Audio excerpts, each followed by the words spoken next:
नमस्कार विद्यार्थी मित्रांनो, आज आपण नवनीतमधील स्वाध्याय 21.1 चे प्रश्न सोडविणार आहोत. सोडूया. पहिला प्रश्न, एका आयताची लांबी दिलेली आपल्याला, रुंदी दिलेली आणि परिमिती दिलेली, तर त्या आयताचे क्षेत्रफळ किती? समजा हा आयत आहे, लांबी किती दिली आपल्याला 4m+3 आणि रुंदी किती आहे 3m+1 आणि परिमिती दिलेली आहे. पहा, परिमिती म्हणजे सर्व बाजूंची बेरीज, ती दिलेली आहे 50 सेंटीमीटर. तर आपल्याला क्षेत्रफळ काढायचं आहे. आता आयताची परिमिती दिलेली आहे, आपल्याला परिमिती माहिती आहे, सूत्र आयताची परिमिती म्हणजे काय, 2 गुणिले कंसामध्ये लांबी अधिक रुंदी. परिमिती आपल्याला 50 सेंटीमीटर दिलेली आहे, 2 लांबी दिलेली आपल्याला 4m+3 आणि रुंदी 3m+1 दिलेली आहे. हे सॉल्व करायचं. पाहता हे 2 आहेत ना, येथे गुणाकारामध्ये आहेत, ह्या कंसाला गुणाकारामध्ये आहेत. आपण इकडे आणू म्हणजे काय होतील, 50ला भागाकारात जातील, म्हणजे 50ला 2ने भागावे लागेल, म्हणजे इथे किती होतील 25. तर इकडे काय राहील, फक्त 4m+3 + 3m+1 एवढं राहील. बरोबर आहे. 4m आणि 3m हे किती होतील 7m होतील आणि 3 आणि 1 + 4 होतील.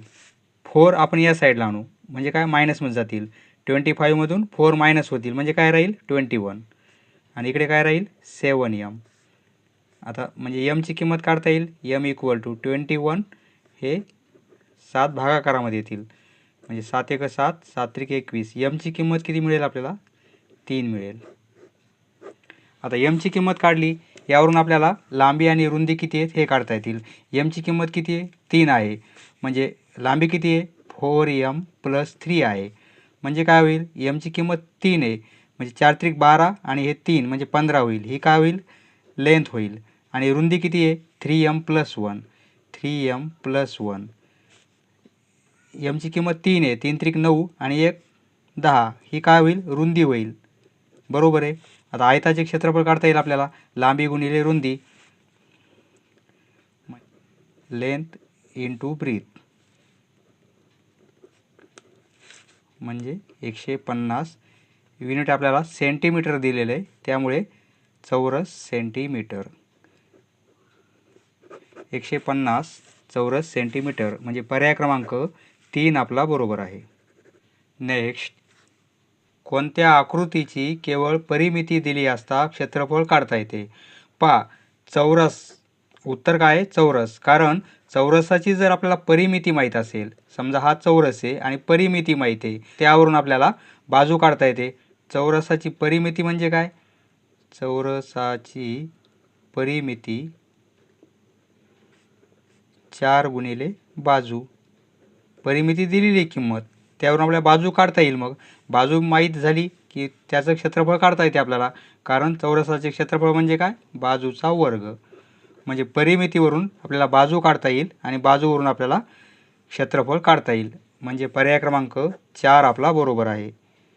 फक्त परिमिती जरी दिली असेल तरी आपल्याला चौरसाचे क्षेत्रफळ काढता येते. नेक्स्ट, सोबतच्या आकृतीमध्ये ABCD हा समभुज चौकोन आहे आणि BDQP हा चौरस दिलेला आहे, तर संपूर्ण आकृतीचे क्षेत्रफळ किती? आपल्याला संपूर्ण आकृतीचे क्षेत्रफळ काढायचं आहे, म्हणजे एवढ्या भागाचं काढायचं. पहा, जर आपण समभुज चौकोनाचं क्षेत्रफळ काढलं आणि ह्या चौरसाचं क्षेत्रफळ काढलं आणि दोघांची बेरीज केली, तर एवढा भाग म्हणजे हा त्रिकोण DBC डबल होईल. त्यामुळे आपल्याला जर या त्रिकोणाचं क्षेत्रफळ काढलं आपण एवढ्या आणि या चौरसाचं काढलं तर ते बरोबर येईल. म्हणजे आपल्याला क्षेत्रफळ किती काढायचं आहे, एवढ्या पूर्ण ह्या पृष्ठभागाचं काढायचं. पास, तर आपण ह्या चौरसाचं क्षेत्रफळ आणि ह्या दोन त्रिकोणाचं क्षेत्रफळ काढलं तरी आपल्याला बेरीज करून काढता येईल. तर आता पहा, ही बाजू 8 दिली आपल्याला, ही 6 दिलेली आहे आणि हा समभुज चौकोन आहे. समभुज चौकोन असल्यामुळे कर्ण परस्परांना काटकोनात दुभागतात, म्हणजे येथे 90 अंशाचा कोन होईल. म्हणजे ही पण बाजू 8 होणार आहे आणि मग ही बाजू आपल्याला काढता येईल कारण कर्ण होईल काटकोन त्रिकोणाचा. पायथागोरसचं त्रिकूट काय होईल आपलं, म्हणजे ही बाजू किती येणार आहे, पायथागोरस थेरमनुसार 10 येणार आहे. बरोबर आहे, कारण 6 8 10चं त्रिकूट आहे. तर आता मग ही पण बाजू किती येईल, 8 आणि 6 असल्यामुळे ही पण बाजू 10च येणार आहे. हे दोन्ही त्रिकोण एकरूपच आहेत. मग आता या त्रिकोणाचं क्षेत्रफळ काढलं आपण, किंवा या दोन्ही त्रिकोणाचं क्षेत्रफळ काढू आपण. या एका त्रिकोणाचं क्षेत्रफळ काय होईल, काटकोन त्रिकोणाचे क्षेत्रफळ, त्रिकोण AOB चे क्षेत्रफळ किती येणार आहे, 1/2 काटकोन करणाऱ्या बाजूंचा गुणाकार, म्हणजे AO गुणिले OB, 6 गुणिले 8, बे 1 बे, बे 3 6, म्हणजे 8 24 होईल. बरोबर आहे, 24 चौरस सेंटीमीटर. म्हणजे या त्रिकोणाचं क्षेत्रफळ किती येईल, 24 सेंटीमीटर येईल. मग या पण किती येणार आहे, 24च येणार आहे. म्हणजे टोटल किती होईल, 48. बरोबर आहे, म्हणजे त्रिकोण ADB या मोठ्या त्रिकोणाचं क्षेत्रफळ किती येणार आहे, 48 चौरस सेंटीमीटर. बरोबर आहे. आता आपल्याला चौरस, हा चौरस आहे आणि ह्या चौरसाची ही बाजू माहीत होईल आपल्याला, 8 आणि 8 16 बाजू आहे. बरोबर आहे. चौरस कोणता येतो, BDQP, बाजूचा वर्ग. बाजू किती आहे, 8 आणि 8 16 होईल, म्हणजे 16चा वर्ग, 256 चौरस सेंटीमीटर होईल. बरोबर आहे. तर आता आपल्याला या त्रिकोणाचं क्षेत्रफळ आणि या चौरसाचं क्षेत्रफळ जर आपण प्लस केलं तर ह्या पूर्ण आकृतीचे आपल्याला क्षेत्रफळ मिळेल. म्हणजे आता काय होईल, मग या त्रिकोणाचं क्षेत्रफळ किती आलेलं आहे आपलं, 48 चौरस सेंटीमीटर, आणि ह्या चौरसाचं क्षेत्रफळ किती आलेलं आहे, 256. हे आपण दोघांची बेरीज घेतली. या त्रिकोणाचं क्षेत्रफळ 48 आणि ह्या चौरसाचं क्षेत्रफळ 256. दोघांची बेरीज 8 आणि 7 14, हातचा आला 1, 5 आणि 4 9 1 10, 304 चौरस सेमी. पर्याय क्रमांक 2 आपला बरोबर आहे. नेक्स्ट, एका वर्तुळाचा परिघ दिलेला आपल्याला 88 सेंटीमीटर, तर त्याचं क्षेत्रफळ किती. पहा, वर्तुळाचा परिघ दिला असेल आणि क्षेत्रफळ काढायचं असेल तर सर्वप्रथम आपल्याला त्रिज्या किती काढावी लागेल. वर्तुळाचा परिघ किती दिलेला आहे, 88 सेंटीमीटर. बरोबर आहे. वर्तुळाचा परिघ म्हणजे काय, सूत्र काय, 2πr, r म्हणजे त्रिज्या, 88. बरोबर. याची किंमत आपण 22/7 आणि r किंमत काढणार आहोत आणि 88. पहा, 22 दोन्ही 44 होतील, भागिले 7 गुणिले r बरोबर 88. मग r ची किंमत, r बरोबर 88. हे भागाकारात 7 आहेत, इकडे गुणाकारामध्ये येतील, आणि इकडे हे 44 गुणाकारामध्ये आहेत तर हे भागाकारामध्ये येतील. पहा, 44 1 44, 44 दोन्ही 88, म्हणजे 2 गुणिले 7, r ची किंमत काय येईल, 2 गुणिले 7 म्हणजे काय, 14 सेंटीमीटर. त्रिज्या किती येईल आपली त्या वर्तुळाची, 14 सेंटीमीटर. तर आपल्याला क्षेत्रफळ काढायचं आहे. वर्तुळाचे क्षेत्रफळ सूत्र काय, πr चा वर्ग. पायची किंमत 22/7, r किती आली, 14, म्हणजे 14चा वर्ग, म्हणजे 14 गुणिले 14, 7 1 7, 7 दोन्ही 14, 22 गुणिले 2 44 होतील, आणि गुणिले 14 म्हणजे 616 चौरस सेंटीमीटर. 616 चौरस सेंटीमीटर, म्हणजे पर्याय क्रमांक 2 आपला बरोबर आहे. नेक्स्ट, एका बागेची लांबी दिलेली आपल्याला 200 मीटर आणि क्षेत्रफळ दिलेले 3 हेक्टर 20 r आहे, तर त्या बागेची रुंदी किती. म्हणजे लांबी दिलेली आहे, क्षेत्रफळ दिलेले आणि रुंदी विचारली. याचा अर्थ ती बाग आयताकृती असेल. तर आता म्हणजे बागेची लांबी किती दिलेली आपल्याला, बागेची लांबी बरोबर 200 मीटर आहे बा, 200 मीटर. क्षेत्रफळ दिलेले, बागेचे क्षेत्रफळ 3 हेक्टर दिलेले आणि 20 आर, 20 आर आहे पाय, 20 आर. तर 3 हेक्टर म्हणजे काय, 1 हेक्टर म्हणजे 10,000 चौरस मीटर, 1 हेक्टर म्हणजे 10,000 चौरस मीटर. तर मग 3 हेक्टर म्हणजे किती होतील, 30,000 चौरस मीटर होतील, बरोबर आहे. आणि 20 आर, 1 आर म्हणजे 100 चौरस मीटर, म्हणजे 20 आर आपल्याला हे प्लस करावं लागतील. 20 आर म्हणजे 20 गुणिले 100 चौरस मीटर. हेक्टर आणि हे सूत्र माहीत पाहिजेत म्हणजे तरच सोडवता येईल. गणित सोपं आहे, परंतु हे जर सूत्र माहीत असेल तरच येईल. 1 हेक्टर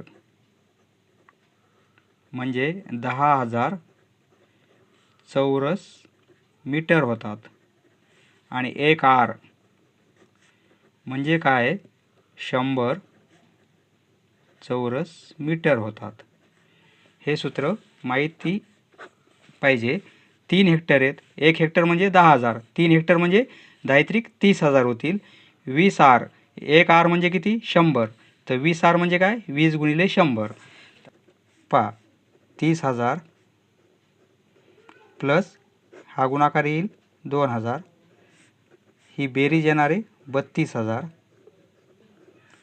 चौरस मीटर.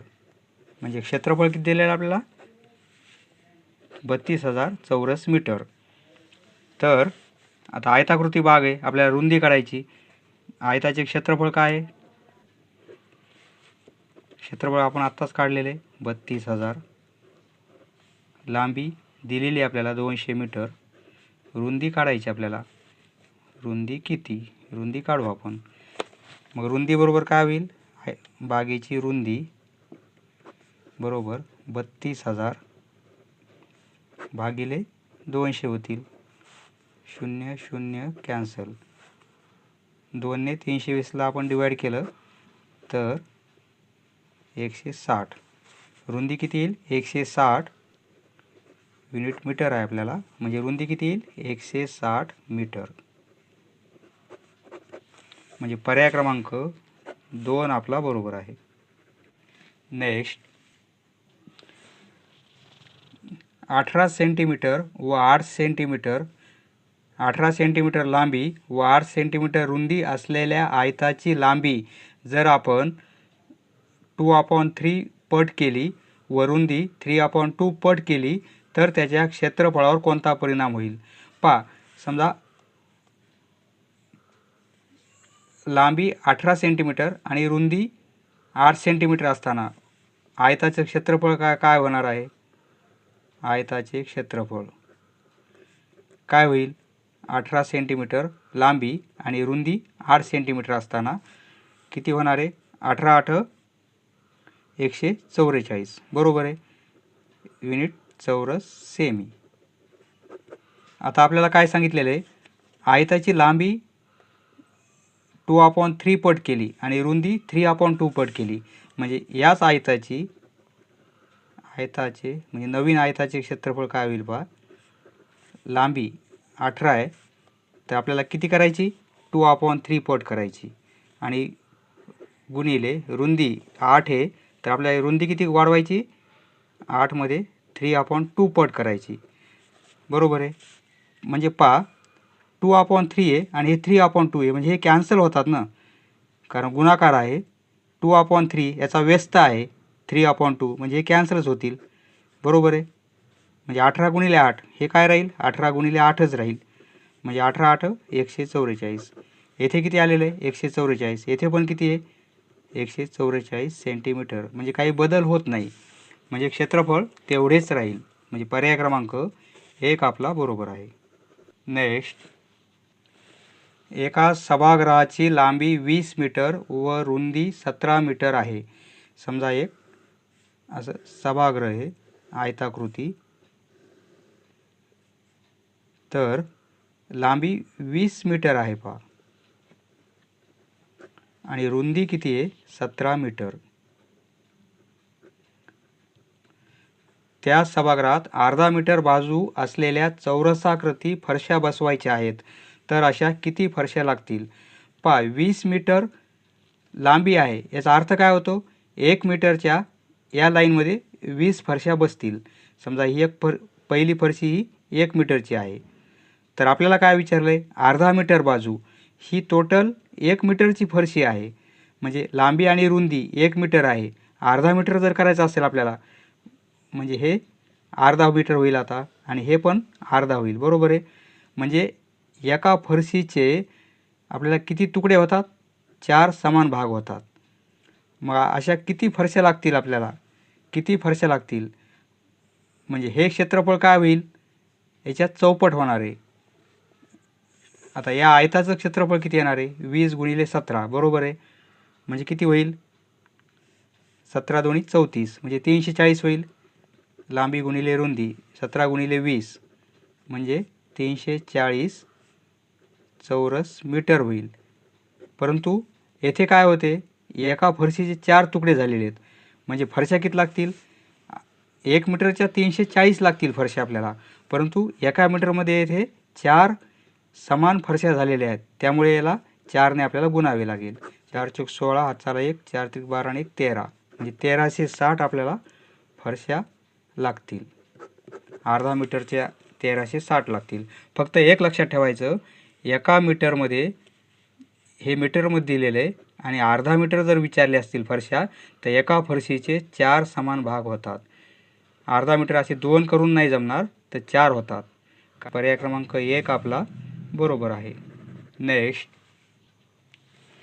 एका चौरसाचे क्षेत्रफळ 100 चौरस सेंटीमीटर आहे, तर त्या चौरसात आतून स्पर्श करणाऱ्या वर्तुळाची त्रिज्या किती?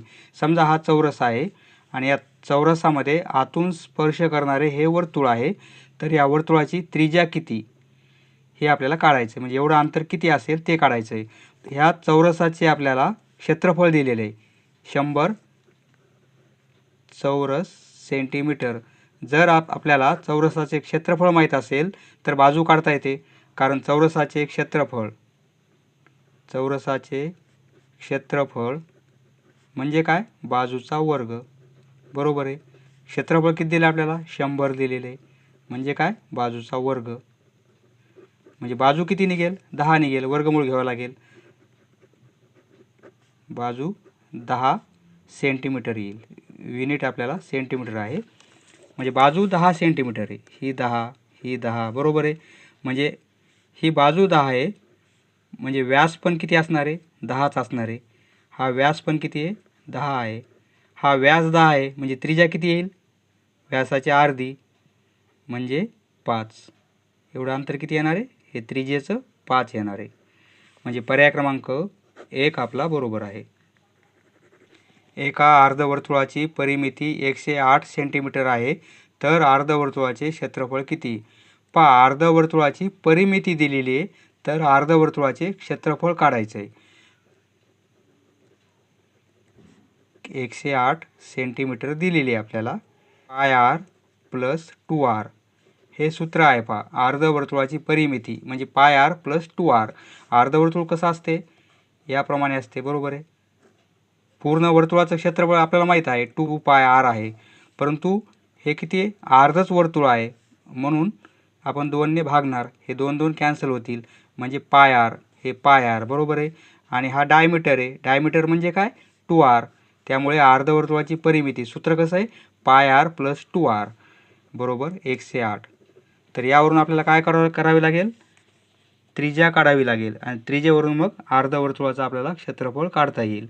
तर आता पहा, येथे आर आहे, येथे आर आहे, आपण आर कॉमन घेऊ, म्हणजे काय होईल?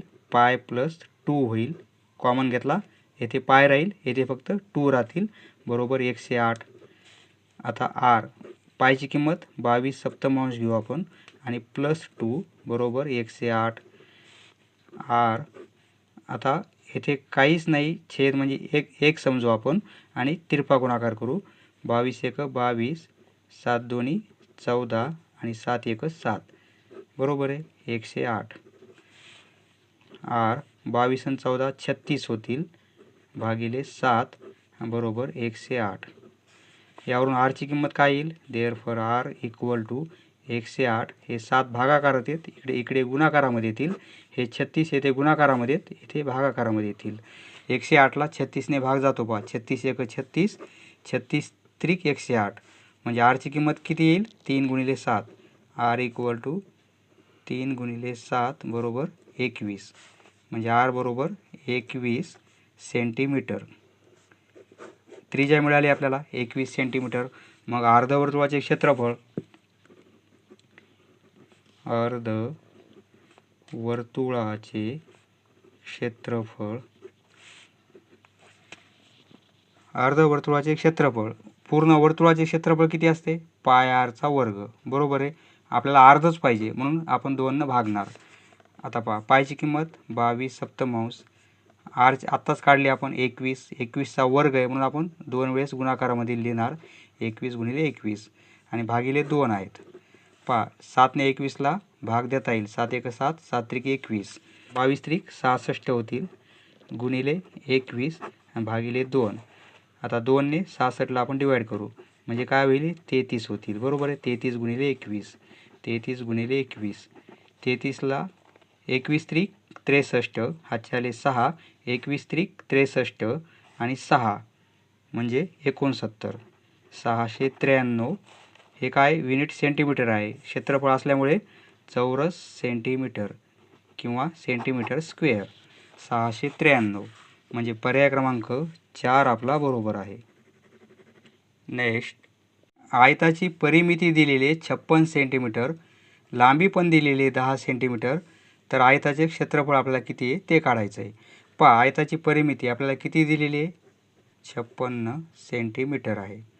आता आयताची परिमिती म्हणजे काय? 2 गुणिले लांबी अधिक रुंदी. बरोबर आहे, लांबी अधिक रुंदी, 2 गुणिले कंसात लांबी अधिक रुंदी. ही किती आहे? 56 सेंटीमीटर. तर आता आपल्याला लांबी दिलेली आहे 10 सेंटीमीटर, लांबी 10 दिलेली आहे. यावरून आपल्याला रुंदी काढता येईल,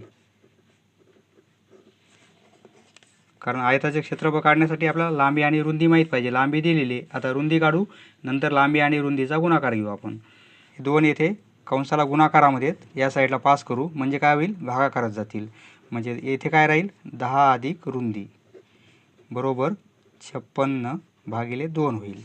बरोबर आहे, म्हणजे 10 अधिक रुंदी बरोबर 56 भागिले 2 म्हणजे काय होईल? 28, 28 दोन्ही 56. बरोबर आहे. तर आता रुंदी किती येईल मग? 28 हे 10 मायनसमध्ये होतील या साईडला, म्हणजे रुंदी बरोबर 28मधून 10 गेले किती येईल? 18 सेंटीमीटर. एकक आपल्याला सेंटीमीटर दिलेलं आहे, 18 सेंटीमीटर. आता आपल्याला लांबी पण दिलेली आहे 10 सेंटीमीटर आणि रुंदी काढली आपण 18 सेंटीमीटर. तर दोघांचा गुणाकार घेता येईल आपल्याला. मित्रांनो, येथे आपल्याला 10 सेंटीमीटर लांबी नाही 16 सेंटीमीटर आहे पहा. तर आता आपण काय करू, जेथे आपण 10 घेतलेले आहे तेथे 16 लिहू आपण. काहीच बदल होत नाही पहा, पद्धत तर अशीच राहणार आहे. 16, फक्त येथे काय होईल? 16 मायनस होतील, म्हणजे 28मधून 16 जर गेले तर किती राहतील पहा? 12 राहतील. 12 सेंटीमीटर म्हणजे 18 येणार नाही. रुंदी किती येईल आपली? रुंदी बरोबर 12 सेंटीमीटर. तर आता लांबी माहिती आहे, रुंदी माहिती आहे, मग आयताचे क्षेत्रफळ किती येईल? लांबी गुणिले रुंदी. लांबी किती आहे? 16 आणि रुंदी 12, म्हणजे 16 आणि 12 यांचा गुणाकार किती होईल? 12 72, हातचे आले 7, 12 एक 12 आणि 7 19, म्हणजे 192 चौरस सेंटीमीटर. 192 म्हणजे पर्याय क्रमांक 4 आपला बरोबर आहे.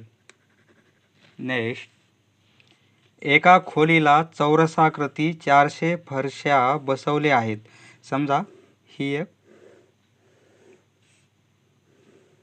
खोली आहे, तर 400 फरशा बसवल्या आपण,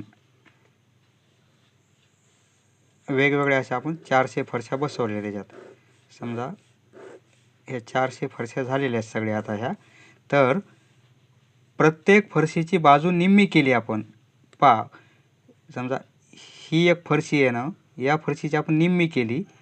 मग ह्या दोन्ही लांबी आणि रुंदी निम्मी केली. तर एका फरशीचे काय होतात? 4 समान भाग तयार होतात. बरोबर आहे. म्हणजे आपण 400 फरशा बसवल्यात, तर प्रत्येक बाजू जर निम्मी केली आपण, तर फरशा किती होतील मग एकूण? आपण 400 बसवल्यात, जर निम्मी केली तर एका फरशीचे 4 भाग होतात. त्यामुळे आपल्याला 4ने गुणावे लागेल. म्हणजे 1600 अशा लहान लहान फरशा तयार होतील. मोठ्याला 400 होतील, परंतु निम्मी जर फरशी केली तर 1600 फरशा तयार होतील. म्हणजे पर्याय क्रमांक 4 आपला बरोबर आहे. यापूर्वी या प्रकारचा एक प्रश्न आपण सोडवलेला आहे, त्यावरून तुमच्या लक्षात लगेच आले असेल. नेक्स्ट, एका चौरसाचा कर्ण 25 वर्गमुळात 2 सेंटीमीटर असेल तर त्या चौरसाचे क्षेत्रफळ किती? पहा, चौरसाचा कर्ण दिला असताना क्षेत्रफळ कसं काढायचं? चौरसाचा कर्ण किती दिलेला आहे आपल्याला? 25 वर्गमुळात 2 सेंटीमीटर दिलेला आहे. तर चौरसाचे क्षेत्रफळ काढायचं आहे. चौरसाचे क्षेत्रफळ कर्णचा वर्ग सूत्र आहे भागिले 2. हे जर सूत्र माहीत असेल तरच सोडवता येईल गणित, नाही तर सोडवता येणार नाही. पहा, चौरसाची बाजू दिली असेल तर क्षेत्रफळ काढायचं असेल तर आपण फक्त बाजूचा वर्ग करतो. जर चौरसाचा कर्ण दिला असेल आणि क्षेत्रफळ काढायचं असेल तर कर्णचा वर्ग फक्त याला 2ने भागायचं. हे सूत्र, हे दोन्ही सूत्र चौरसाचे क्षेत्रफळ काढायचं आहे. बाजू माहीत असेल तर बाजूचा वर्गच घ्यायचा आणि कर्ण माहीत असेल तर कर्णचा वर्ग भागिले 2 घ्यायचा. त्याप्रमाणे येथे आपल्याला कर्ण दिलेला आहे, म्हणून आपण सूत्र कोणतं घेतलेलं आहे? कर्णचा वर्ग भागिले 2. पहा, कर्ण किती दिलेला आपल्याला? 25 वर्गमुळात 2 आणि याचा वर्ग घ्यायचा आपल्याला आणि भागिले 2. पहा, 25 याचा अर्थ काय? 25चा वर्ग आहे आणि वर्गमुळात 2 याचाही वर्ग आहे. म्हणजे 25चा वर्ग किती होईल?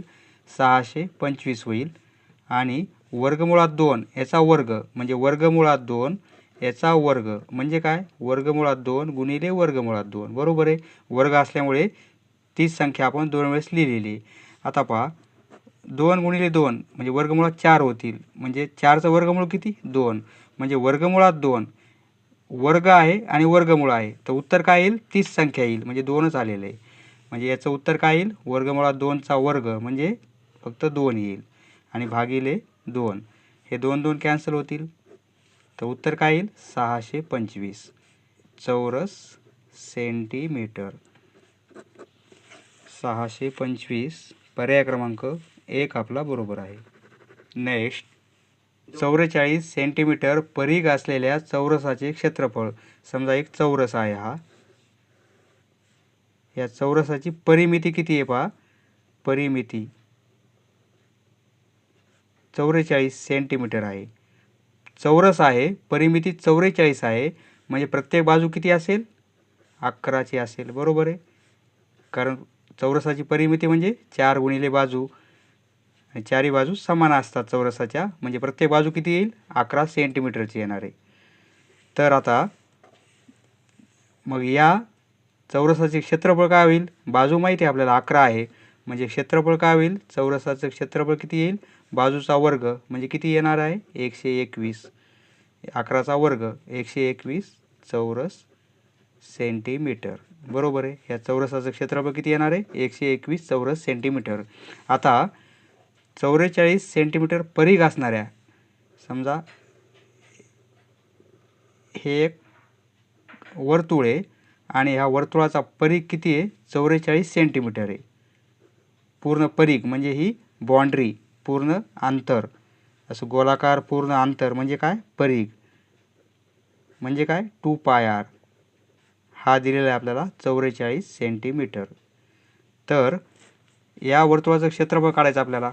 पहा, परिघ दिलेला आहे म्हणजे 2πr, ही किंमत किती दिलेली आपल्याला? 44 सेंटीमीटर. तर आता यावरून आरची किंमत काढू लागेल, त्यावरून क्षेत्रफळ वर्तुळाचं काढता येईल आपल्याला. 2 पायची किंमत 22/7 आर बरोबर 44. पहा 22 दोन्ही 44 भागिले 7 गुणिले आर बरोबर 44. बरोबर आहे. म्हणजे आरची किंमत काय येईल 44. हे 7 या साईडला भागाकारात आहेत तर गुणाकारात जातील आणि 44 भागाकारामध्ये येतील. 44 कॅन्सल होतील. म्हणजे आरची किंमत काय येणार आहे 7. या वर्तुळाची त्रिज्या किती आहे 7 सेंटीमीटर. बरोबर आहे. मग त्रिज्या किती येईल 7 सेंटीमीटर. त्याचं क्षेत्रफळ काय होणार आहे पाय आरचा वर्ग. पाय आरचा वर्ग म्हणजे वर्तुळाचं क्षेत्रफळ किती येईल 22 सप्तमांश आर 7 म्हणजे 7चा वर्ग म्हणजे 7 गुणिले 7 लिहू आपण. 7 कॅन्सल होतील. हे काय राहील 22 गुणिले 7. 22 गुणिले 7 क्षेत्रफळ किती येईल 27 7 154 म्हणजे 154 चौरस सेंटीमीटर हे येईल वर्तुळाचं. आपल्याला काय विचारलेलं आहे वर्तुळाच्या क्षेत्रफळापेक्षा कितीने कमी आहे. वर्तुळाचं क्षेत्रफळ 154 आलेलं आहे आणि ह्या चौरसाचं क्षेत्रफळ आपलं 121 आलेलं आहे. दोघांची जर वजाबाकी घेतली आपण तर 3 3 0 म्हणजे 33 चौरस सेंटीमीटरने कमी आहे चौरसाचं क्षेत्रफळ. 33 चौरस सेंटीमीटर म्हणजे पर्याय क्रमांक 1 आपला बरोबर आहे. नेक्स्ट 452 मीटर लांबी व 322 मीटर रुंदी असलेल्या आयताकृती बागेच्या एक आयताकृती बाग आहे. पहा समजा ही आयताकृती बाग काढली आपण. लांबी किती दिली आपल्याला 452 दिलेली आहे. रुंदी आहे 322. ही रुंदी 322 मीटरमध्ये आहे. तर बाहेरील बाजूला लागून 11 मीटर रुंदीचा रस्ता तयार केला. म्हणजे 11 मीटर रुंदीचा रस्ता आपण तयार केला बाहेर असा.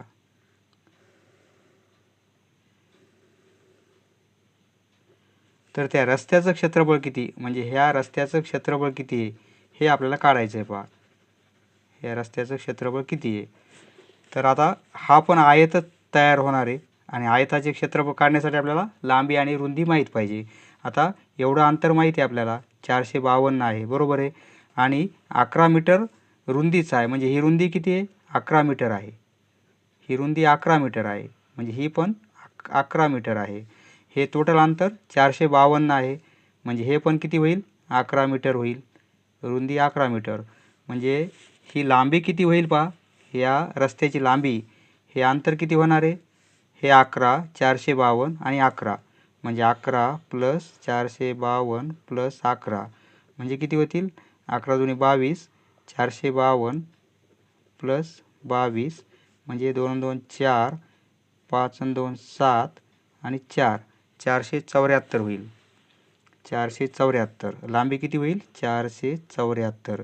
ह्या रस्त्याची लांबी होणार आहे 474 मीटर. आता रुंदी किती होईल पहा ही 322 आहे म्हणजे ही 11 वाढेल. ही रुंदी काढायची आपल्याला.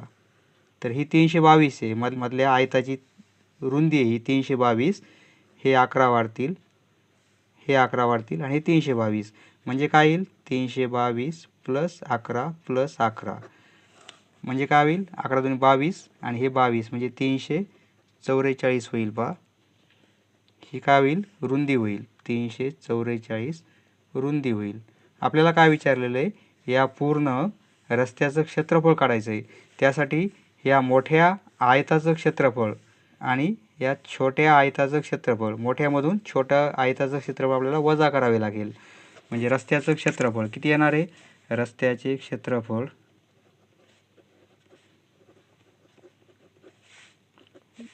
म्हणजे या आयताचं क्षेत्रफळ किती आहे लांबी गुणिले रुंदी होईल. लांबी किती आलेली 474 474 गुणिले रुंदी किती आहे 344. बरोबर आहे. आणि वजा काय होईल या आयताचं क्षेत्रफळ. या आयताची लांबी रुंदी किती आहे 322 आणि 452 म्हणजे 452 गुणिले 322. पहा हे मोठ्या आयताचं क्षेत्रफळ आहे आणि हा मोठा आयत रस्त्याची पूर्ण बाहेरची बाउंड्री आणि हे मधल्या आयताचं क्षेत्रफळ आहे. मोठ्यामधून हे छोटं आपण वजा केलं तर काय उरेल? फक्त हा रस्त्याचं क्षेत्रफळ उरेल आपल्याला, बरोबर आहे. त्यामुळे आपण 474 गुणिले 344 हा गुणाकार करा. हा गुणाकार केल्यानंतर याचं उत्तर काय येईल पहा आपल्याला? 1,63,056 आणि या गुणाकाराचं उत्तर येणार आहे 1,45,544. दोघांची वजाबाकी घ्यावी लागेल आपल्याला. ही वजाबाकी जर घेतली आपण तर ती येणार आहे पहा 17,512. हे क्षेत्रफळ असल्यामुळे चौरस मीटर 17,512 म्हणजे पर्याय क्रमांक 3 आपला बरोबर आहे. समजलं मित्रांनो? धन्यवाद. पुढचा व्हिडिओ पाहण्यासाठी चॅनल सबस्क्राईब करा. धन्यवाद.